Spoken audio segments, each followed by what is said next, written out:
my daughter, she was saying, Baba, you know you're not first.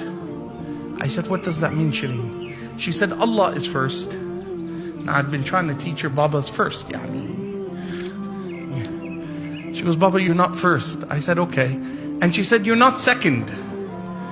I said, who's second? Muhammad sallallahu alayhi wa sallam. I go, but I'm third. She goes, Baba, you know the hadith. She's only 7, mashallah. Who's gonna come next? She said, Mom.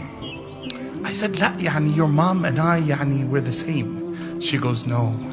3 times, Mom. Only one, you.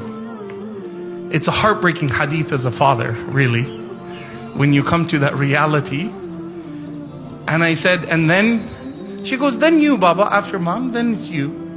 Our children are a byproduct of our hope and our love for Allah subhanahu wa ta'ala.